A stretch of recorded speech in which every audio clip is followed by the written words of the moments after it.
Kathryn Davis. And today, my very special guest is Paul Sladkus, and he is the founder and president of Good News Planet, a nonprofit website devoted to nonviolent, life-affirming, thought-provoking good news. And he is a veteran producer and television executive. Prior to opening Milestone Broadcast Corporation in 1985, Paul worked at CBS and PBS on over 150 shows and series representing some of the world's most celebrated television programs, including Sonny and Cher, The Carol Burnett Show, All in the Family, The Nature Series, The Brain Series, and CBS News. And you can find out more about his work at goodnewsplanet.com. Welcome, Paul. It's wonderful to have you back.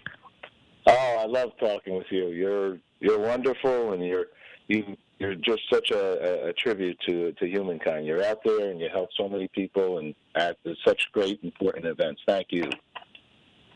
You're very, very welcome. I'm glad to have you. And we really do have some good news to share with people, because you have been working very diligently on a wonderful project. And it is really the appropriate time to celebrate it. And that is your film, Woodstock Forever. And that's because this is the anniversary of Woodstock. So tell us something about your film and how it came to be. Okay, thank you, Kathryn. So the title of the film is Woodstock Forever, Peace, Love, and Hope. And it evolved from back in 1989, so this is in essence a 30-year project, in which I had my own company at that time. And I was doing multicultural marketing and advertising. And a couple of people from Channel 13 came and worked with me on that. We were helping large companies reach the different ethnic communities in America for marketing outreach. And my friend Beverly Hill was friends with Richie Havens. And Richie, of course, was the gentleman who started the Woodstock concert and event, singing Freedom. And Richie was, I would say, one of the leading statesmen of the time, and very vocal, and a very, very wise man from Bedford-Stuyvesant, Brooklyn, New York. And he suggested, why don't we do the 20th anniversary of Woodstock? And I live next to Central Park here, and I thought, let's do it here in Central Park. And Richie said, what a great idea. And because I also came from Channel 13, I said, well, let's see if we can get PBS to broadcast it. So we were at the Woodstock in the Great Lawn. And I went to the parks, and Henry Stern, who was in charge of the parks at the time, said, I'm going to give you just a yellow light. He said, yeah, you can do that if you can, one, raise the money to do it properly, and I'll give you a yellow light to do it. And then I went to actually WLIW, and they said, yes, we would be interested in broadcasting it if you were able to raise the money. The amount of money you needed at that time, in 1989, was $700,000. Because the porta-johns, building a set, and a stage, and all the kinds of things that it would take to do. So we ended up spending like 2 years of time trying to raise the money. But unfortunately, the sex, drugs, and rock and roll portion of the Woodstock event had corporate America's mindset, and even philanthropic people. We couldn't, in essence, convince those about the peace, love, and the hope and the harmony aspect of it. And so what we did is we ended up doing it in Times Square, in Father Duffy Park, right by the bleachers. And the heart, I guess, the foundation of our movie is what Richie Havens had to say. In addition to Richie, a group from Bethel and Woodstock area came down, young and old. One of the oldest was Juma Sultan, who was Jimi Hendrix's drummer. And the youngest was a young kid. His name was Woodstock, Matthew Stang. And we asked him how come his name is Woodstock, and he said because of the bird. Not the event. So the movie has that beginning, and they talk about the peace, love, and hope aspect of it, and about the next generations. The bus that they brought down said next generations. We took out a sign in Times Square, one of the first billboards on the one Times Square building where they dropped the ball, and said it was a lunar eclipse to light the candle for our future generations.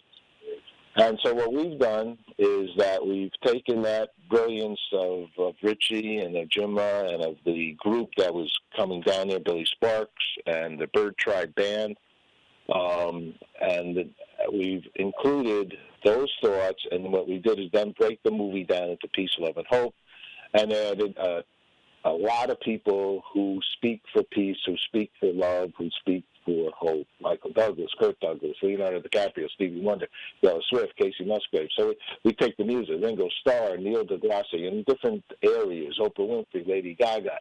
So the movie is filled with superstars as well as everyday people. We have movies in there, Princess Bride, Space Girls, Gone with the Wind, Coco. We have organizations, Harlem Globetrotters, UN Peacekeepers, and so on and so forth, who represent peace, love, and hope. And Dionne Warwick does the hosting for the love portion of it. And I think we hope and pray it's really a lot based on future generations and young children. The mindset that the world is good, that there's lots of people thinking about peace, love, and hope in their thoughts and in actions. And that's it. And I talked for a long time. Sorry, Kathryn. No, that's it's a great. 2.5-hour documentary at this point, cut down from about 120 hours. Mm-hmm. I just wanted to mention to people that if they want to find out more, the actual website is woodstockforever.org, and that will get you to find out more about the film and also how you can support it and get to see it and all those wonderful things. And there are a lot of events coming up connected to this film.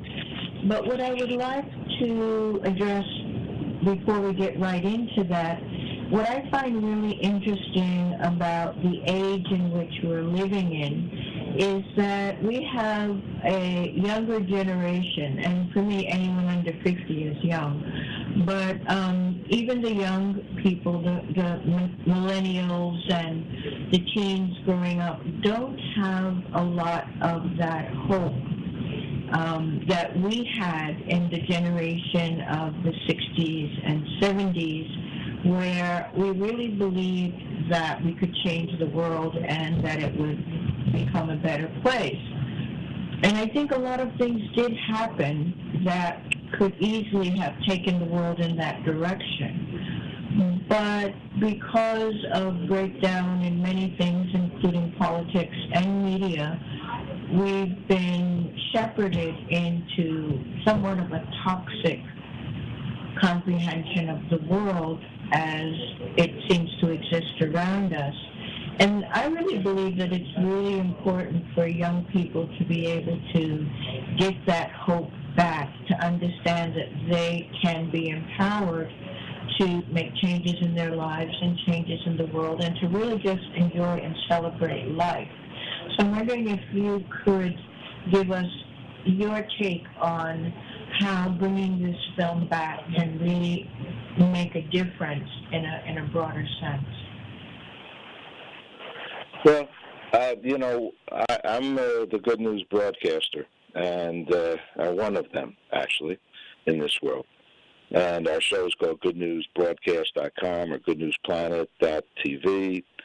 And I think one thing that could be helpful for all us humankind is the mindset, and I think that many people are thinking this way, is that, in essence, I like to go from the positive of the fact that the world is good and that the people of the world are good. And that most of the people, and even Richie Havens said this to me in 1989, he said maybe 10% are, in essence, confused or will hurt you or kill you or rape you or steal from you of the world. And at 8 billion people, that would make 800 million, which I don't think there's 800 million not nice people. And I think what a lot happens to us, and then we lose hope, is the thought that the world is, that this problem happens and that problem. So it's like the bad apple in the big bushel. But the bad apple, no doubt, has a lot of power to it, and everybody doesn't want the bad apple. But no one actually talks about every other apple that's in the bushel. That's kind and nice and loving and caring. So I think that it would be helpful for humankind. I mean, we have problems. There's no doubt. We have environmental problems. You have food problems. You have babies that will pass away today that don't get a glass of water because we are a mismanaged world. And we have all these big oceans that we're not desalinating. And there's countries that are going to run out of water. They say run out of water, but they're sitting right next to oceans. Our priorities aren't good, are concerning worldwide. So I think that if we have more belief in our brotherhood and sisterhood, that's a good place to begin with, and then deal with the concerns as a human race. I'm a John Lennonist. I believe we're all in it together. I believe borders and boundaries and colors and things. I don't know if that answered your question, but... It does. I think it's important to be able to share with people what is underlying what we do. And you have had a lifelong commitment to bringing good news to the planet, and in recognizing and acknowledging that wonderful things happen every moment of the day if we would only bring our attention to it. And it's really important for everyone's internal health, as well as being able to impact the health of the world, when we can begin to change the dynamic of our thoughts and our belief system to understand that, as you said, humanity really is a wonderful thing. And when we look around us and see the people in our lives and our family, we find really beautiful expressions of life. And if we can look at it that way, then the problems can be brought down to size so that we can tackle them one at a time in the ways that we can, and bring our own inspiration in the ways that we can, as you have with this film and with your work at Good News. So maybe you can talk a little bit more about what kind of opportunities people have to support you in bringing this out and to participate. I know that there are events coming up that are connected to the 11 Days of Global Unity with we.net, and people can find out more about that there. But let us know what's happening in the next month and a half, 2 months, where people can connect to this work. Okay, thank you, Kathryn. Well, I'll start with just a little bit more on the Woodstock Forever project, because, and if you go to woodstockforever.org, it's a nonprofit project, 501c3, and if you go there, you can see for any donation, we're happy to send you the link for the movie. I also wrote a book, a companion book, and we also have a video game called Hug for Peace, a video game, which I think came out really well. We have the 5 predominant colors of humanity, black, yellow, white, red, and brown. And and I added for fun a green and a blue person, and they hug each other as hard as they can, and that's a kind of a fun game here for young people and older. And so that's our big thing. We with this media, we've been invited to the Toronto Film Festival, Pan American Film Festival at the Toronto Film Festival. We've been invited, and that's going to be on the 11th and 12th in September. We were invited to another film festival. I'm sorry, Kathryn? You cut out a little bit, so give that info again. Okay, so we've been invited to the Toronto Film Festival. It's called the Pan American Film Festival on September 11th and 12th. We're going to show it. We're going to show it in Santa Monica at the Love Film Festival on September 20th. And there's some other places we'll be showing the movie. Here in Bayside, Queens, we're going to have an event. We're figuring out the date now, as well as New York and some potential places in New Jersey and then in Hampton. So, but upcoming, as you had mentioned, in addition to our outreach with the movie and our Peace Day outreach, which is September 21st, which is the United Nations International Day of Peace, of which we've been involved since Reverend Susanna Bastarrica introduced at least me to it. I was a host and producer of the broadcast for many years, back in around 2002. That will be happening on the 15th of September in Central Park at the band show, and that's a great day. It goes from about 11 a.m. to about 6 p.m. of people supporting the message of the United Nations, which is the International Day of Peace. 193 countries agreed to a Day of Peace, and we've been doing our best to get the message out that about that day, and McKinsey Company says that about 1.6 billion people know about it now, and so that's all good news. And we're going to have our Peace Day party. So my big dream is to have a big party and everybody hug each other, a hug for peace, actually, on September 21st. So we have Times Square, Duffy Park, which is where we did Woodstock Forever initially, but in the last 5 or 6 years we've been creating a human peace sign. That's what we like to do. And then I have great talent appear at the event. In fact, I just came back from Woodstock event down in North Carolina, which had like 10 of the original performers. And they had great bands, Stampede, Jefferson Starship, Vanilla Fudge, and blah, blah.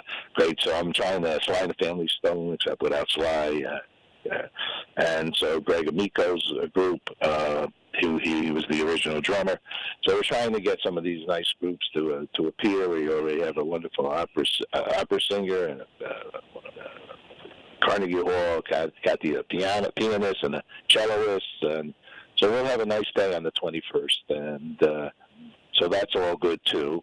And then there's a great event in the same evening, so we have a big stage. And Todd Wharton has a great event in the following that night.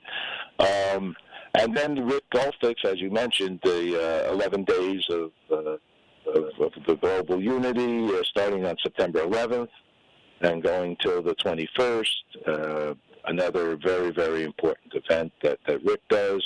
So this is sort of our time that a lot of the people involved with the World of Peace come out.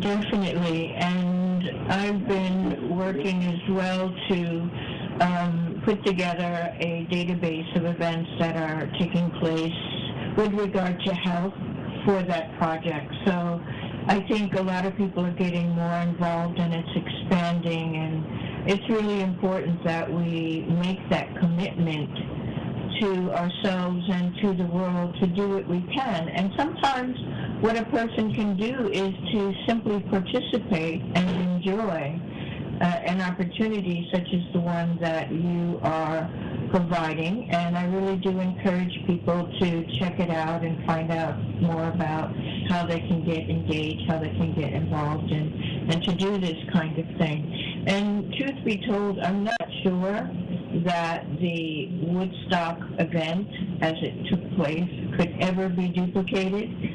So it's it represents a little bit of time in which so many human beings came together to be able to express and share and enjoy, and to really put out that energy of unity and peace and discovery. And as you're putting out your film, and it's a wonderful film, I think. I'm sure it's a wonderful film because it really talks about a wonderful event, WoodstockForever.org. It's really just a way for us to reabsorb that energy, pick it up, and move it to the next stage, the next level. How do you envision this growing, and what is the gift you believe that people will receive from viewing the film or participating in an event or even contributing? Sometimes that's what people can do. Well, I believe that Woodstock is forever, that concert and that time and the mindset and the emotion that evolved from it will stay with us forever. And I think that this period of time, this August time frame, will always be in the memory. And there are some great things happening right now this weekend. I'm not sure when the show's going to broadcast or even if we're live now, Kathryn. But, this 16th, 17th, and 18th, this whole weekend, there's lots of good things happening all around the world. I see people even getting dressed up. I'm hoping on the 21st we're going to carry on with the Woodstock Forever theme. I'd like to see Times Square packed with the dress of the times from that period. And I just think that peace, love, and hope is innate in humanity and are part of our DNA. And so if the word Woodstock continues to, in essence, represent that, and if everything, continues and to be beautiful, I mean, I was at the we2019.org, which is going live right now, and with all those great groups, and if Bethel's events that are happening up there with Liberty and Ringo Starr, who's such a peacenik, he's in the movie a couple of times, and Arlo Guthrie and Santana, and I think that this is here to stay. I believe that Woodstock will be eternal in our thought process, and I hope with our movie. I mean, I have like segments. I did this with my grandkids, and I have a lot of young things in there, including our pets, our animals, and I have Coco the movie, and I have The Loud House, and I have segments where parents are taking care of kids. I have Casey Musgrave singing to her mother. We're trying to say a share, let's say. Our good news is not us. Our good news is a microphone of good news in the world. And we're doing our good news too, but, I'm telling people I'm stressed out from so much good news. I wanted to get back to one thought that you mentioned that was just interested me. I think that the world's a miracle. And I think every day we get up is a miracle. I'm also an interfaith spiritual minister, ordained. And there was one guy, every time anything happened, he said, it's a miracle, it's a miracle. And the fact of the matter is, I think, and many do, I think you do too, the world is a miracle. It's a miracle. I got fingers, I got hands, I got eyes, I got up, I eat something. The food's a miracle. The smell of the plants is a miracle. We are just so darn lucky to be living. And whatever our beliefs were about where we were before we are here now and where we will be going. I mean, and then you hear things about the galaxies and that we're just one little small part of the galaxies of the world. Or you go look at the Museum of Natural History and you look at the Saturn and Mars and so on. It's we're so lucky, aren't we? We are indeed, and it's interesting because I was just going to ask you about becoming a reverend, and I know that that allows you to, I suppose, marry people and officiate at different kinds of ceremonies. But I would imagine that it can also bring you into that more personal one-on-one encouragement and consultation that ministers provide to the community. And in many ways, I think that's what's happening with your film, because I actually do agree that Woodstock will live forever, at least in the hearts and minds of people who are of that generation.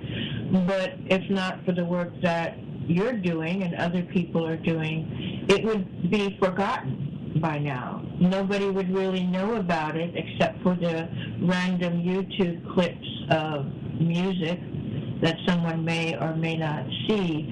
So if you could translate your message into a ministry, how would you approach that?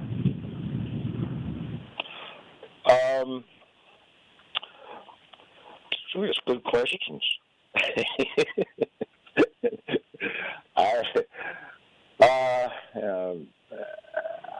I'll use a quote that Good News uses. Thank God for Zio giving me this quote. We actually one time tried our best to take over and do a world island, a fair island, a kind island for the world, Governor's Island. Spent 7 years on it. But we were unable to do it, and they decided to keep it as a park. In any case, Zio, Jerry Greenberg, this is his name, he switched it to Zio, created this quote, all we are is what we are for each other.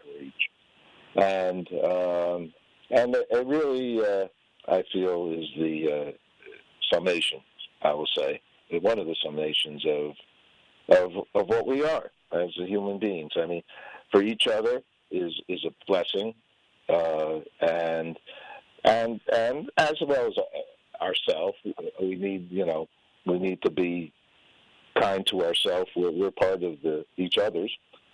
We can't do much if we're not good to ourselves as well. And even if you're just with yourself, and only with yourself, if you're thyself, as long as you're not, detracting from anybody else or hurting anyone else or someone, that's perfectly fine too. And so I think it is all about our involvement with each other, our involvement with nature around us, and being respectful. I'm a Boy Scout, trustworthy, loyal, helpful, friendly, courteous, kind, obedient, cheerful, thrifty, brave, clean, and reverent. Those very strong statements to try your best to live by. So I think that's sort of like we're all reverends in our own way. I mean, anybody who talks to another friend, helps them out of a scenario that they're in, gives them a light or just is an ear for them to talk to, a confidant. That's a beautiful thing you're doing. So true, so true. And it's really important, even more important than we might have thought. So I'm looking at your website, goodnewsplanet.com, and I see a heading there, thoughts and prayers are dead without action. And we're talking about some of the gruesome events that took place over the last few weeks. And actually, as we record this program this morning, someone came into the radio station talking about there were bomb threats in the subways this morning. I don't know what all that is about, but it seems like this energy of fear and chaos is overtaking some part of our society. And I realize that it is an energy. It's something that is happening and it's building as a result of the ideas and attitudes that people are holding and putting forth. But maybe speak to the power of, as you were saying, prayers are dead without actions. And in many ways, even taking that action to offer your well wishes and hopes is an important step. But what would you say about really getting people to help change the dynamic of the energy in the world? Well, I think the first one sort of is a little bit of what I said earlier, in the sense that the dynamic of the world is peace, love, and hope. Because if it wasn't that dynamic, there wouldn't be a human race right now. Because if there was all this, there's always, unfortunately, has been a bully. I think. I don't know, but I think when man was created, there's always been somebody who would either use their physical strength or use their verbal strength, let's say, and want to be the boss, and or want to run the life, the people's lives, let's say, in the way they wanted to do it, and they were willing to possibly hurt somebody in that process. Somebody that's going to put a bomb somewhere or it'd be a terrorist act is saying, this is the way I'm going to show you. And so that what you're doing isn't right, or your lifestyle isn't right, or so on and so forth. I can only say that, in my mind, is that there's only this one bad apple, bully, terrorist in the big crowd. And because they come from either some religious group or they come from some color of the humanity, sure as heck has nothing to do with everybody else in that religious group or their color or religion or whatever it is. It's in Yiddish we call them, unfortunately, a meshugana. They're nuts. They're crazy. They have a low self-esteem, and they know they're going to hurt somebody. And it's just, they know it's the wrong way to live, but somehow they've been pushed to the edge or haven't found somebody with a listening ear, a loving heart that have helped them. But it's a few of them, and I can't say it's not a problem, and I don't necessarily know the answer. I mean, we all need to be watchdogs. And we all need to be educated more on how we can, we have 311 numbers and so on. It's problematic. And the world is not structured sometimes for peaceful human race, because we've already divided the world into countries. A lot of times it's country fighting country. And so what do?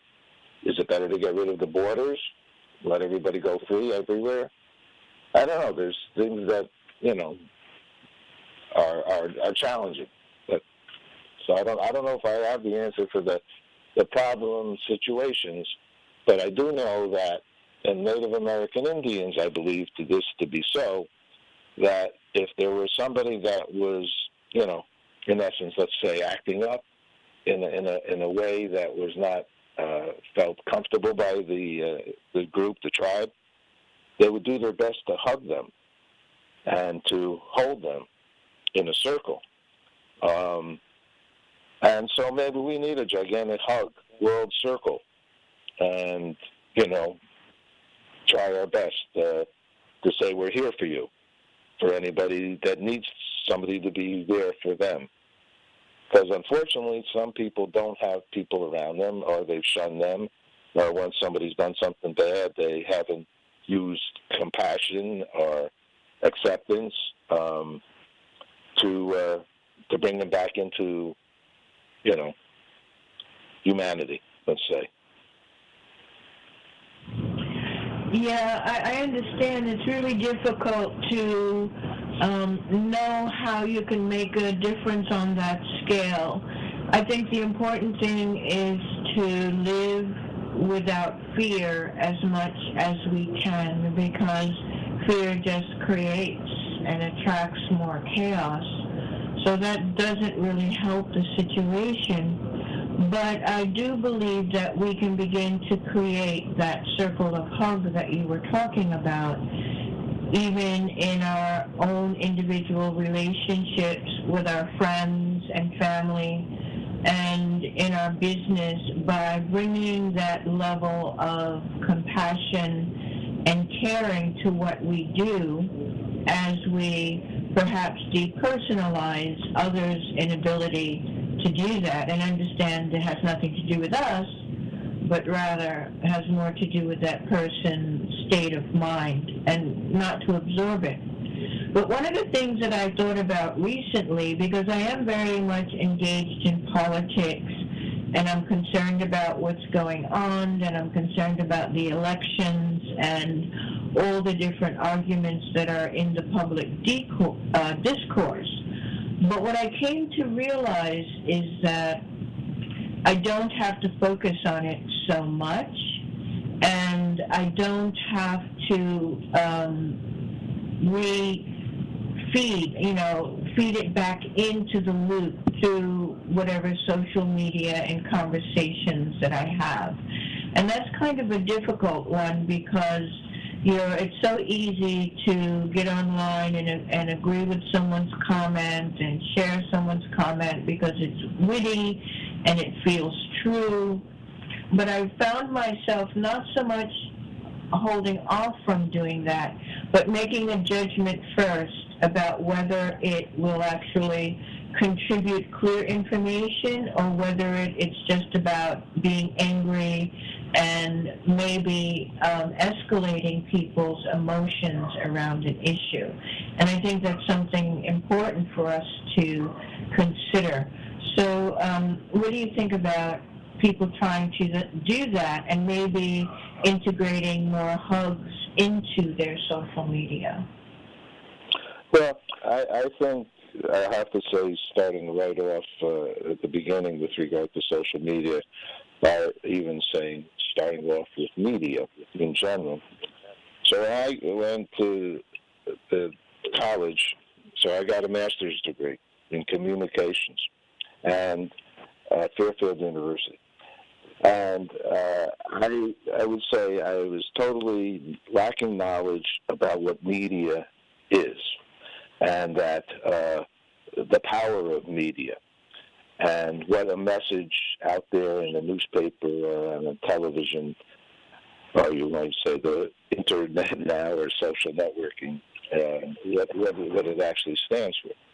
The difficulty, I think, with almost lots of communications is our lack of understanding what communications is, and the power of it.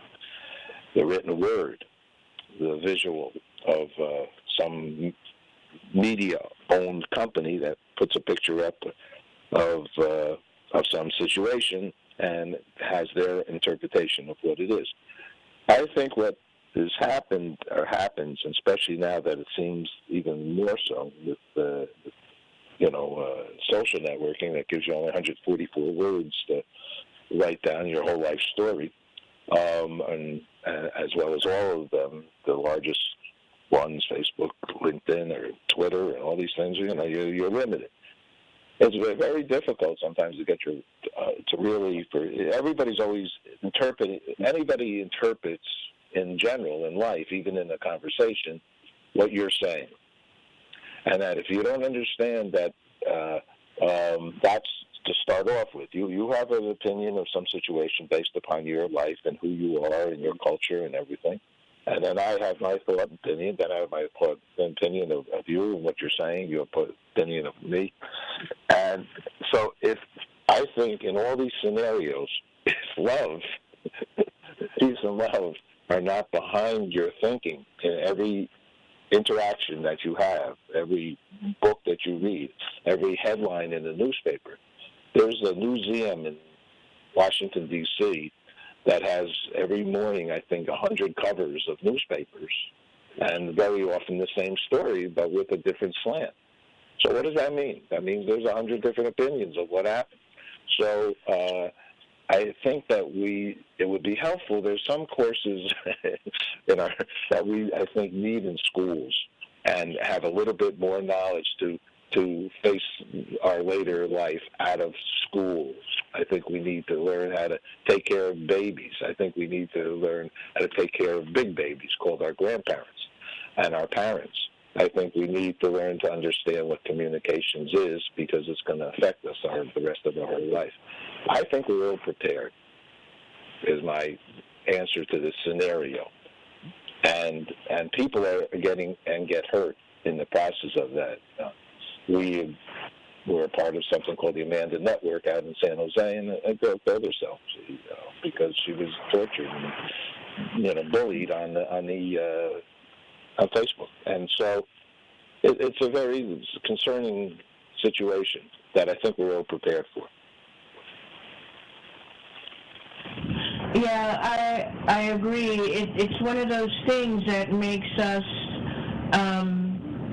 if we can be very intentional with what we do, as you described, I really love that, then we can engage in a way that can make a difference.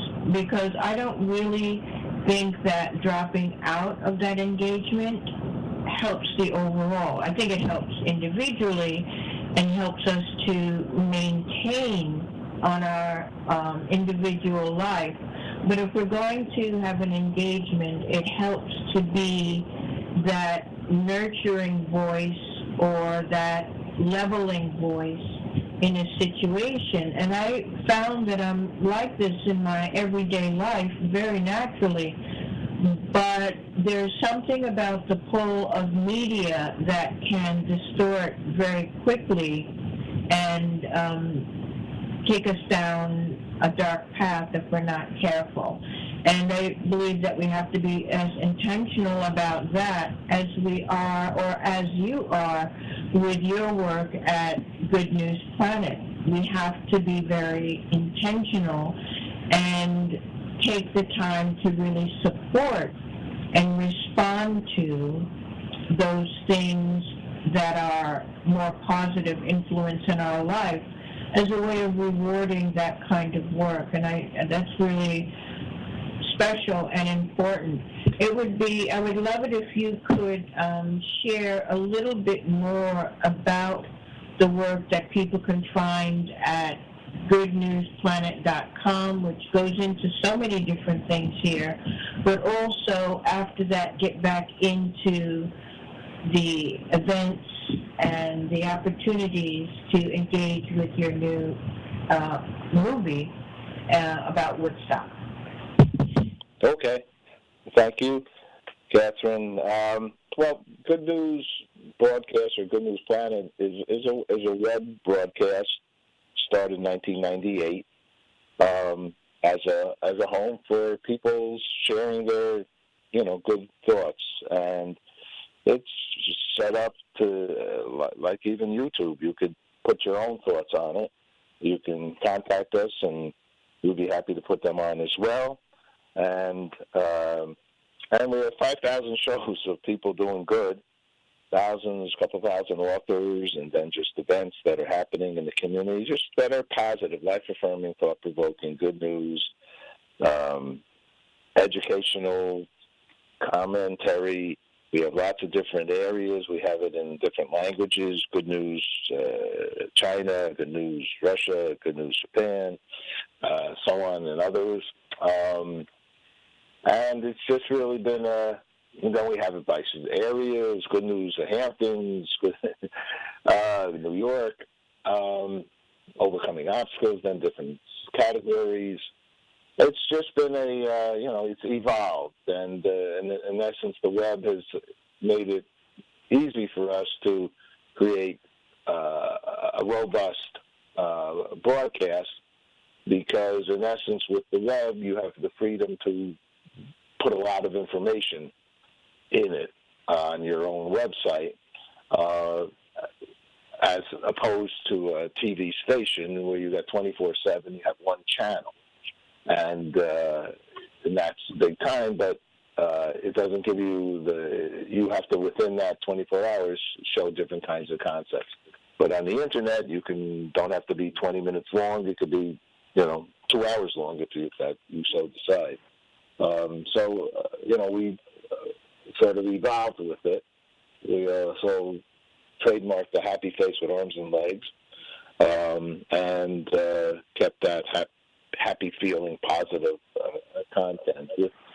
With our other outreach, the Peace Day coming up, we'd love for people. We always need volunteers to help us on the 21st.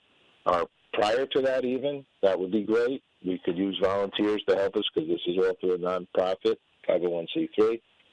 For the Woodstock right now, to get the message out, to get the movie out to people, and to find new donors and sponsors. That would be massively helpful. I will say with our own for-profit company, Milestone Broadcast, that we have a state institution that would like to invest into us if we can find a matching investor. And that would be our miracle, because then we would be able to do our shows like when I was at CBS and Channel 13. Because to do shows properly, you need a big crew and good equipment and so on. So a lot of optimism, a lot of good things here, and we've been very, very fortunate. The movie I'm really excited about because everybody who has seen it so far, I feel, sees optimism. There's some serious commentary in there. I think because it's important to have the fact of little kids crying because other kids are being killed in a war setting that had nothing to do with the war. So is it peace? It's empathy that others have empathy for those that have lost things. And David Lynch creating a transcendental. Okay, we're having a bit of connection. Can you speak up, please? Okay. So what I was saying is that, like, within the movie, it has a lot of these positive kinds of people, but we also have others in there that are showing the actions of their empathy to the world, or actions of better ways to live life. For example, we have, like, David Lynch in there, and he goes into schools where kids have been carrying guns and shooting people, and teaching them transcendental meditation. The Harlem Globetrotters go into schools, and they tell them to be in difficult schools that show young people how to have more self-esteem. So the movie is a conglomerate of lots of different kinds of commentary on our world around us, on the people doing things, and to make life a better place as well, actionable things. So we invite people down on the 21st for that Peace Day, and hopefully they can spread the message about the Woodstock Forever movie as well. It would be wonderful. Definitely. And people can view that movie online currently, but you're asking for donations. So how is that working out, or how does that work? How can people go and support you right now? So if they go to woodstockforever.org, there'll be a donation button. They hit that, and then there's different amounts of donation. We're asking, we would like to get like $9.99 for the movie and the book and the game, video game, and as we continue to work on this, get updates and so on. But whatever anybody shares with us, they'll receive all of that, those kinds of the book and the movie and the game, and be invited to things and become a member of Good News. And then we have other little more elaborate levels because a buddy of mine has something called Hugger Planets, and so those cost a little bit more, so we asked for a little bit more. We'll also be giving certificates of appreciation. So there's different levels of relationships. We also are able to give a video or audio interview and put it on Good News as well. And I'm also able to do an event, marry people. We could do the production. We can go live.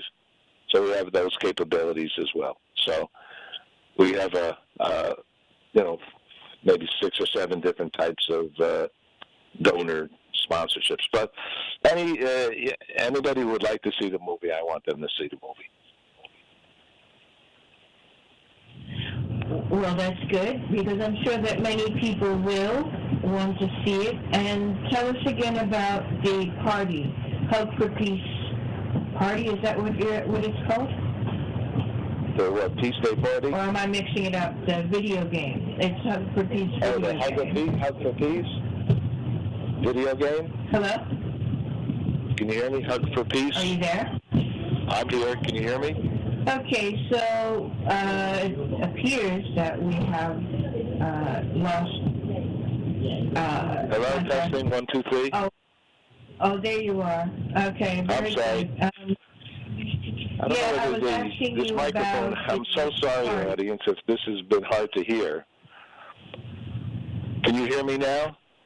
I hear you now. I was just asking you to tell people again about the party coming up and the connections for everyone to check out your work.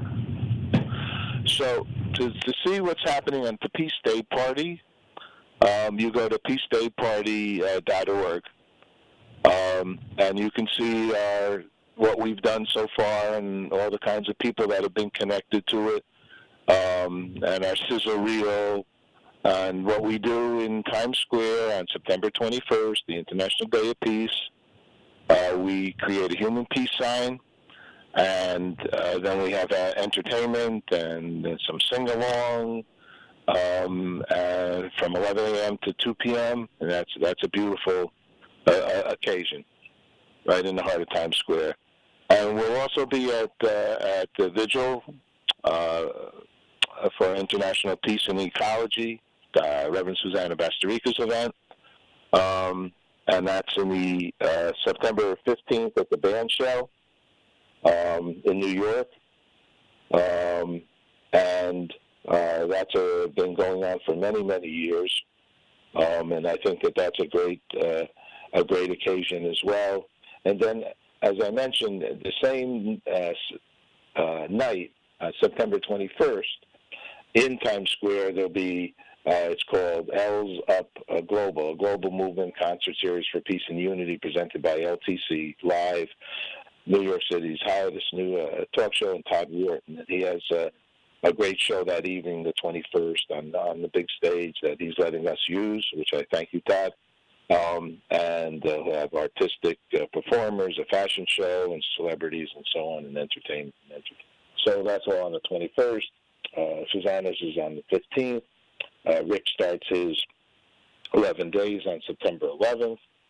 And so those are all, I feel, important events and well worth getting involved with. Excellent. And I want to thank you very much for joining me today to share this information with people.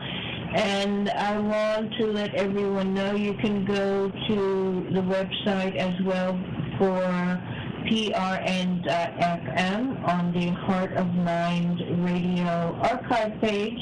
You'll be able to listen and download the show, but I'll also have there all the links that will allow you to connect with Paul Sladkus and his Good News Planet website, as well as the one for the actual film.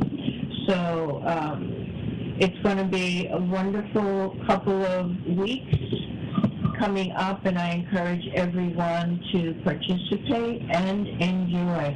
So thank you very much for joining me today, Paul. Kathryn, thank you very much for the important work you do, and you're so kind. You're such a kind soul, and I love to speak with you any time, and I'd love to. We'll rebroadcast this as well on our broadcast, this interview, and anything you'd ever like ever to do. We're here for you too. So much, and we'll talk again soon, and I'll see you again soon. Okay. Thanks, Kathryn. Bye-bye. Take care. And I'd like to remind everyone that you are listening to Heart of Mind Radio for the New Millennium. I'm Kathryn Davis, and you can find this and many other wonderful broadcasts on prn.fm. So please take a look at the Heart of Mind page, as well as all of that's taking place on that network. You're going to find a lot of wonderful, wonderful things.